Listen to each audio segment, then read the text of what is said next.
ఆంధ్రప్రదేశ్లో అతిపెద్ద స్కామ్ ఈరోజు బయటికి రాబోతుంది. గతంలో జగన్మోహన్ రెడ్డి గారు ముఖ్యమంత్రిగా ఉన్నప్పుడు మనం చూసాం. మద్యం చాలా ఎక్కువ ధరకు అమ్ముతూ, అది కూడా తను తయారు చేసినటువంటి మద్యాన్ని అమ్మిస్తూ ఈరోజు రాష్ట్రంలో విపరీతమైన దోపిడీకి పాల్పడ్డాడైనా మనందరం చూసాం. అయితే అప్పుడు బెవరేజెస్ కార్పొరేషన్ ఎండీగా ఉన్నటువంటి వాసుదేవర్ రెడ్డి ఎవరైతే ఉన్నారో అతను పరారీలో ఉన్నాడనమాట. ఎందుకంటే ఇప్పుడు సిఐడి దర్యాప్తు జరుగుతుంది. దీని మీద మొత్తం ముమ్మరంగా ప్రతిదీ పరిశోధిస్తున్నారు. ఈ యొక్క వాసుదేవర్ రెడ్డి ఆఫీసుకు కూడా ఇటీవల కాలంలో సిఐడి అధికారులు వెళ్ళి మొత్తం అన్ని పట్టుకోవడానికి ప్రయత్నిస్తున్నారు. ఏదేమైనప్పటికీ మనం ఢిల్లీ లిక్కర్ స్కామ్ చూసాం. అక్కడ 100 కోట్లు స్కామ్ అనగానే మొత్తం అందరూ ఉలిక్కిపడ్డారు. ఏమో 100 కోట్లు స్కామ్ ఏంటో చిన్న పాలసీ మార్చేసి అని అనుకున్నాం.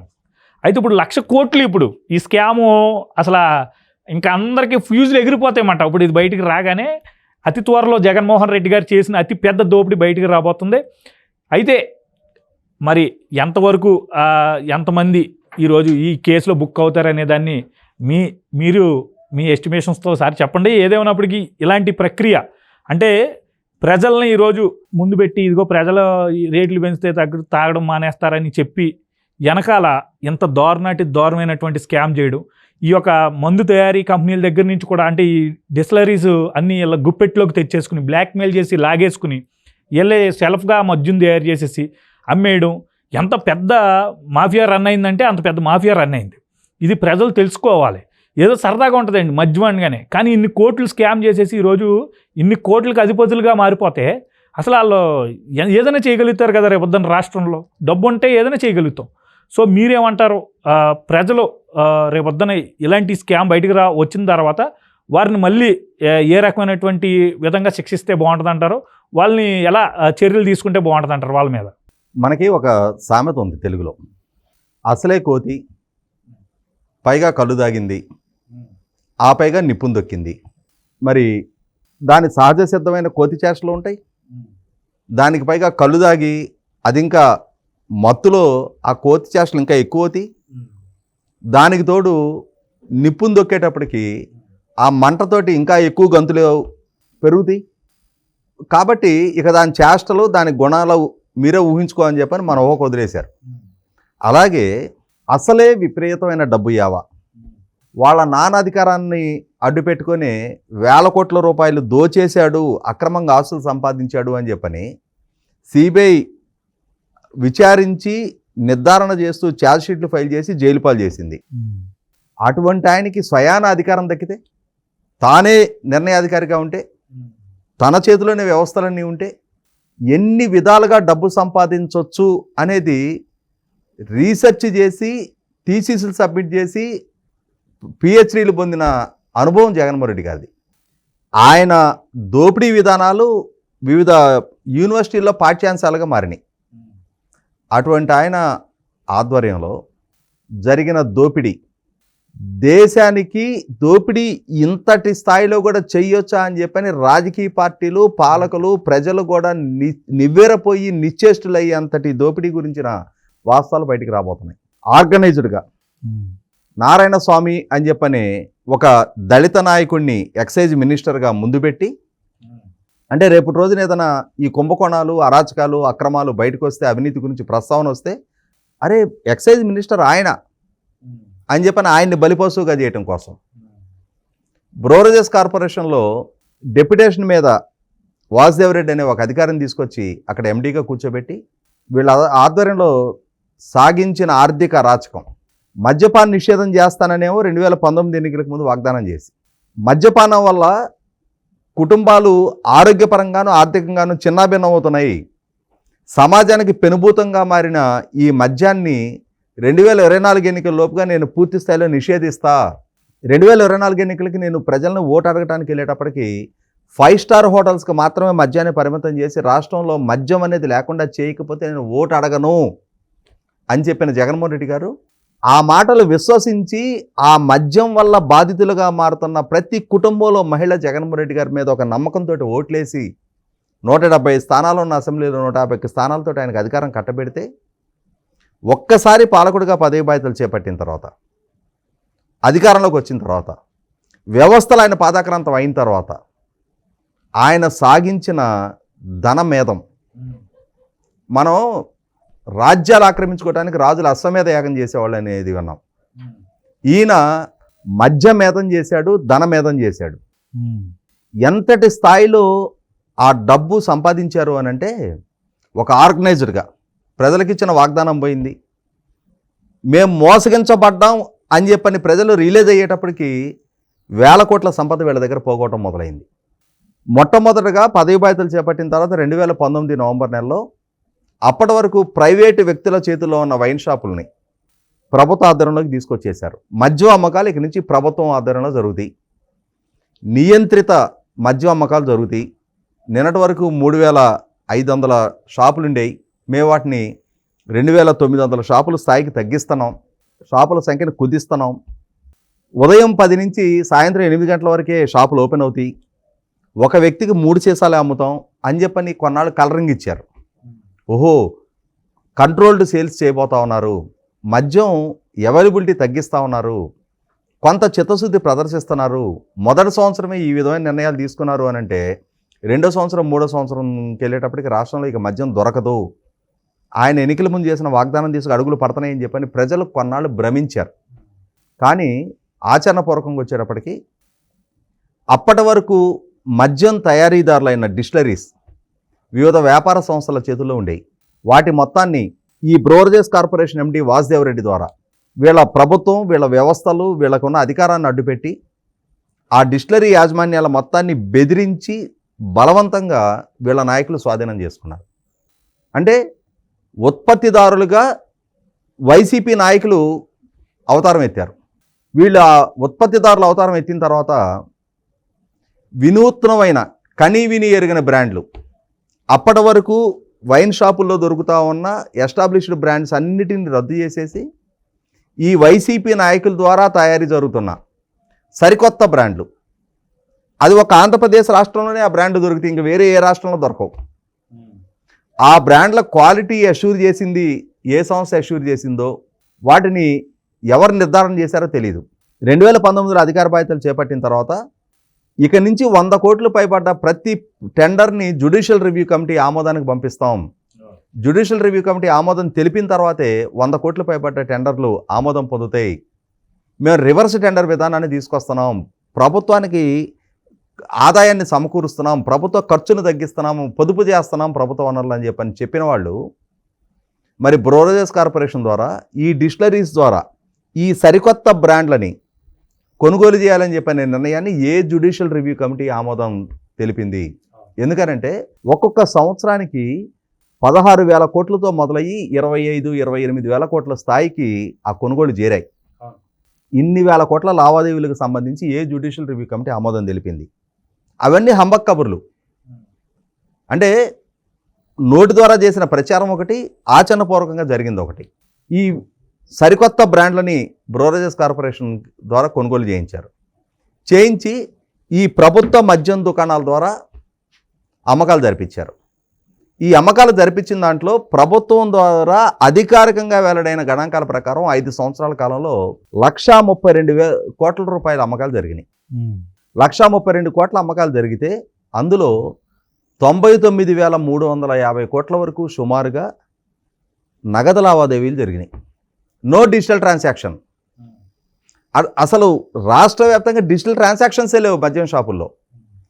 1,00,000 కోట్లు పైగా జరిగిన అమ్మకాల్లో కేవలం 680-690 కోట్లు మాత్రమే డిజిటల్ ట్రాన్సాక్షన్స్ జరిగినాయి. అంటే లెస్ దాన్ 0.07%. అంటే ఏం తెలియజేస్తుంది అది? ఆ విధానంలో పారదర్శకత లేదు.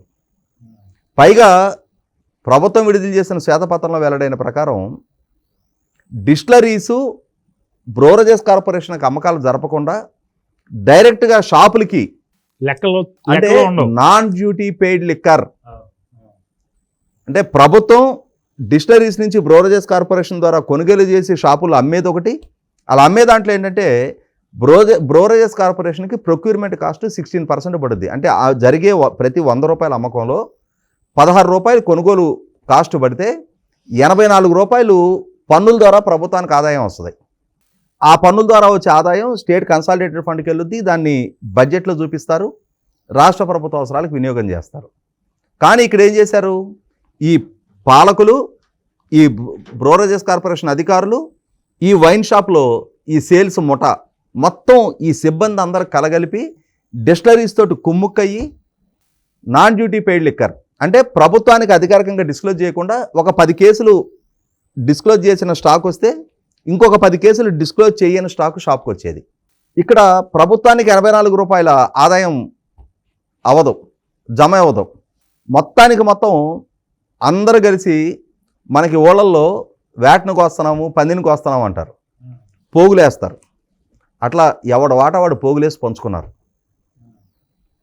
ఇవాళ ప్రభుత్వానికి ఉన్న సమాచారం ప్రకారమే బ్రోరేజెస్ కార్పొరేషన్ డిస్టిలరీస్ ద్వారా కొనుగోలు చేసిన ఈ మద్యం తాలూకా ఒక్కొక్క కేసు మీద తీసుకున్న కమిషన్లే దాదాపుగా 3,000 కోట్ల పైగా కమిషన్లు ముట్టినట్టుగా సమాచారం ఉంది. అది కాకుండా ఈ నాన్ డ్యూటీ పెయిడ్ లిక్కర్ ద్వారా అంటే ప్రభుత్వానికి ఉన్న సమాచారం ప్రకారం ఈ లావాదేవీలు 654 షాపుల్లో జరిగినాయి అని అంటున్నారు. కానీ నా అంచనా అయితే ఆ విధమైన వెసులుబాటు వాళ్ళకి దక్కుతుంటే 654 షాపులకు ఎందుకు పరిమితం అవుతారు? మొత్తం 2,900 షాపుల్లో కూడా ఈ అమ్మకాలు చేసే ఉంటారు. అసలు ఈ కుంభకోణం క్వాంటిటీని అంటే దాన్ని క్వాంటిఫై చేయాలి అని అంటే ఎంత అమ్మకాలు జరిగినాయి, ప్రభుత్వం డిస్క్లోజ్ చేసిందే 1,00,000 కోట్లు ఉంది, ఇంకా కాంది నాన్ డిస్క్లోజ్డ్ అమౌంట్ ఇంకొక 1,00,000 కోట్లు ఉండాలి. అంటే ఈ 1,00,000 కోట్లు ఇందాక ప్రభుత్వం అధికారికంగా కొనుగోలు చేసిన దాని మీదే 3,000 కోట్ల రూపాయల కమిషన్లు ముడితే దీని ద్వారా ఇంకెన్ని వేల కోట్ల ఆదాయం సమకూరుండాలి. కనీసం అంటే కనీసం ఒక 25-30 వేల కోట్ల రూపాయల అక్రమ సంపాదన ప్రభుత్వ పెద్దలకు ముట్టినాయి. ఈ డిస్టిలరీ యాజమాన్యాలు, ప్రభుత్వ ఉద్యోగులు అందరూ కలిసి పంచుకున్నది కాక పాలకులుగా ఉన్న వాళ్ళకి ఒక 25-30 వేల కోట్ల రూపాయలు ముట్టినాయి. మనం Colombia drug lord Pablo Escobar గురించి ఈ మధ్యకాలంలో నెట్ఫ్లిక్స్ కోవిడ్ కారణంగా, లాక్డౌన్ కారణంగా ప్రజలందరూ ఓటీటీకి ఎడిక్ట్ అవడంతో ఈ నెట్ఫ్లిక్స్లో ఈ నార్కోసు ఇట్లాంటి సిరీస్ అందరం చూస్తూ ఉన్నాం. అంతకుముందు మనం పేపర్లో చదవటం తప్ప ఆ పూర్తి డీటెయిల్స్ మనకు కూడా తెలిసేది కాదు. వాళ్ళు చేసిన అరాచకాలు ఏంటి, వాళ్ళు ఎంత అక్రమ సంపాదించారు. అదే దీంట్లో చివరికి ఎటువంటి జీవితం వాళ్ళ ముగింపు అంటే వాళ్ళ జీవితం ఏ విధంగా ముగిసిందనేది కూడా చూపించారు.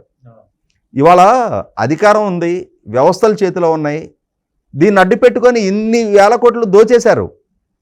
వీళ్ళ ముగింపు కూడా ఇంకొక పాపులో ఎస్కోబార్ స్థాయి ముగింపే కావాలి. ఎందుకనంటే ప్రజాస్వామ్యంలో రాజ్యాంగబద్ధంగా పదవులు అలంకరించి ఇవాళ ప్రజల నమ్మకాన్ని వమ్ము చేసి, ప్రజల్ని నిలువెల్లా మోసం చేసి మద్య నిషేధం చేస్తానని వాగ్దానం చేసిన పాలకులు మద్య నిషేధం చేయకపోగా ప్రజలకున్న మద్యం బలహీనతని ఈ స్థాయిలో ఎక్స్ప్లాయిట్ చేసుకుంటా ఇన్ని వేల కోట్ల లూటీకి పాల్పడ్డ వ్యక్తుల్ని ప్రజా జీవితంలో కొనసాగనిచ్చినా కూడా అది 100% ఆ ప్రజలకి వాళ్ళు చేసుకున్న పాపంగానే పరిగణించాలి. ఇటువంటి వాళ్ళు నాయకులుగా చలామణి అవుతుంటే ఈ ప్రజలు ఈ రాష్ట్రం చేసుకున్న పాపంగానే పరిగణించాలి. ఎట్టి పరిస్థితుల్లో వాళ్ళని మళ్ళీ ప్రజా జీవితంలో కొనసాగనివ్వడానికి వీల్లేదు. ఇప్పుడు సిబిఐ ద్వారా నిర్ధారణ అవుతున్న సమాచారం ప్రకారం వాసుదేవ్ రెడ్డి పరారీలో ఉన్నాడు. బ్రోరేజెస్ కార్పొరేషన్ ఎండి. అతని కార్యాలయాన్ని సిఐడి సీజ్ చేసేసింది గతంలోనే. ఆ సీజ్ చేస్తున్న కార్యాలయం మంగళవారం ఓపెన్ చేశారు. ఆ ఓపెన్ చేస్తే వాళ్ళకి అక్కడ నిర్ధారణ అయిన సమాచారం ప్రకారం ఈ డిస్టిలరీ యాజమాన్యాలు అసలు యాజమాన్యాల నుంచి బలవంతంగా తీసుకొని ఈ ఉత్పత్తిదారుల అవతారం ఎత్తిన వైసీపీ నాయకులు ఎవరో, వాళ్ళ ద్వారా బ్రోరేజెస్ కార్పొరేషన్కి ఎంత క్వాంటిటీ సప్లై అయింది, ఇవన్నీ పూర్తి వివరాలు సిఐడికి చేజిక్కినట్టుగానే వార్తలు వస్తూ ఉన్నాయి. అంటే ఈ వాస్తవాలు బయటకు వస్తే ఎదురు కాబోయే పరిస్థితుల పరిణామాలు ఏంటనేది అవగాహన ఉంది కాబట్టి ఇవాళ వాసుదేవ్ రెడ్డి పరారీలో ఉన్నాడు. ఇవాళ జగన్మోహన్ రెడ్డి గారైనా వైసీపీ నాయకుల గుట్టు మొత్తం వాసుదేవ్ రెడ్డి అనే వ్యక్తి చేతిలో ఉంది. అంటే మనకి మాయల పకీరు ప్రాణం చిలకలో ఉన్న ఎక్కడో మనకు చెప్తారు, సప్త సముద్రాల అవతల మర్రి చెట్టు త్వరలో ఉన్న చిలకలో ప్రాణం ఉంటుంది అని చెప్పని. అట్లాగే ఇవాళ ఈ జగన్మోహన్ రెడ్డి గారు వీళ్ళందరూ ఒక రింగ్ మాస్టర్లుగా చలామణి చేసిన, సంపాదించిన వేల కోట్ల అక్రమాస్తులకు సంబంధించిన అక్రమ సంపాదన, అవినీతి సంపాదన ఎవరో రెక్కలు ముక్కలు చేసుకొని కష్టం చేసుకున్నాడు, వాడు తాగే ఆ తాగుడులో నుంచి వీళ్ళు డబ్బు సంపాదించుకున్నారు. ప్రజల బలహీనతల నుంచి. అంటే పాబ్లో ఎస్కోబార్కి ఏ స్థాయిలో తీసిపారు వీళ్ళు, ముగింపు కూడా అదే స్థాయిలో ఉండాలి. కుటుంబాలు చిన్నాభిన్నం అయిపోయినాయి ఆ డ్రగ్ లార్డ్స్ అందరివి కూడా. అదే స్థాయి ముగింపు వీళ్ళకు కూడా పలకాలి. ఎందుకంటే ఇవాళ వేల కోట్ల అక్రమ సంపాదన ఢిల్లీలో ముఖ్యమంత్రిని తీసుకెళ్లి జైల్లో పెట్టారు. మేమే శాశ్వతంగా అధికారంలో ఉంటామని చెప్పని ఇంత విశృంఖలతాన్ని ప్రదర్శించిన వీళ్ళ విషయంలో మాత్రం క్షమించడానికి వీల్లేదు. వీళ్ళని మళ్ళీ తిరిగి భరించడానికి ఆంధ్రప్రదేశ్ పౌర సమాజం సిద్ధం కాకూడదు. 100కి 100 పాళ్ళు తగిన మూల్యం వీళ్ళకి చెల్లింప చెయ్యాలి. వ్యవస్థలు కఠినంగా వ్యవహరించాలి. సిఐడి పూర్తి అసలు సిసల సమాచారాన్ని మొత్తం వెల్లడి చెయ్యాలి, కూపి లాగాలి. బాధ్యులైన ఏ స్థాయి వ్యక్తులైనా, ఇవాళ బ్రోరేజెస్ కార్పొరేషన్ ఎండిఓ ఎక్సైజ్ మినిస్టర్ నారాయణ స్వామి కాదు, ముఖ్యమంత్రిగా జగన్మోహన్ రెడ్డి గారే విధాన నిర్ణయాలన్నీ తీసుకున్నది. ఆయన పాలనలోనే ఈ అవినీతి అరాచకాలు మర్రి చెట్టు ఓడల్లాగా విశృంఖలంగా వ్యాపించిపోయాయి. అసలు సిసలు కల్ప్రిట్ జగన్మోహన్ రెడ్డి గారు. ఇందులో ఎవరెవరు బాధ్యులు ఉన్నారో అందరినీ చట్టం ముందు దోషులుగా ఎస్టాబ్లిష్ చేయాలి, వాళ్ళ సంపాదనని రికవర్ చేయాలి. మరొకసారి ఈ విధమైన విశృంఖలత్వాన్ని ప్రదర్శించాలనుకునే ఏ నాయకుడికైనా సరే ఒక తగిన గుణపాఠం నేర్పి తీరాలి.